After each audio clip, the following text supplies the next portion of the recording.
شاہپر 3 drone Pakistan کا مقامی long range drone. Pakistan کی دفاعی صنعت میں بغیر پائلٹ ڈرون سسٹمز کا سفر اب نئے مرحلے میں داخل ہو چکا ہے۔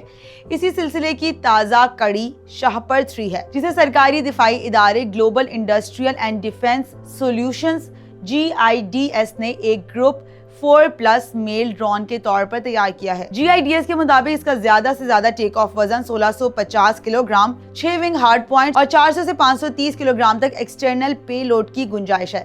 شاہپر فیملی ڈرونز کی کہانی اس نئے ماڈل سے شروع نہیں ہوتی۔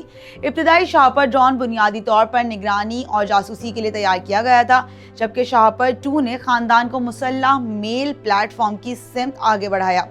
GIDS کے مطابق شاہپر بلاک 2 میں تقریباً 20 گھنٹے تک جاسوسی کی صلاحیت، مسلح حالت میں 12 گھنٹے تک پرواز اور 1500 کلومیٹر تک رابطے کی صلاحیت بیان کی گئی۔ شاہپر 2 میں مختلف ہتھیاروں کو ضم کرنے کی گنجائش بھی رکھی گئی ہے۔ شاہپر 3 ڈرون اسی ارتقاء کا زیادہ بڑا قدم ہے۔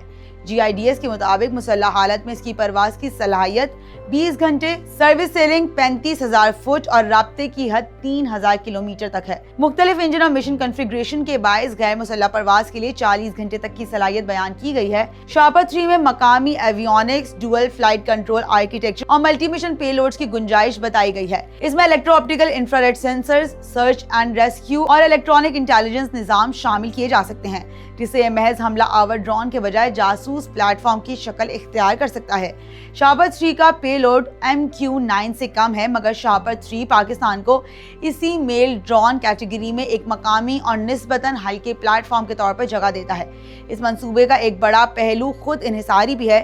مقامی ایویونکس، مشن سسٹمز اور مختلف سینسرز کو ایک ہی پلیٹ فارم میں جوڑنا پاکستان کے لیے مکمل دفاعی ٹیکنالوجی ایکو سسٹم کی تشکیل ہے۔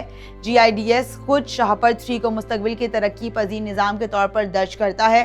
شاہپر 3 کی تیاری اس بات کا ثبوت ہے کہ پاکستان کا مقامی ڈرون پروگرام اب صرف نگرانی سے آگے بڑھ کر طویل دورانیے، محفوظ رابطے، بھاری پے لوڈ اور کثیر المقاصد جنگی صلاحیت کی طرف بڑھ رہا ہے۔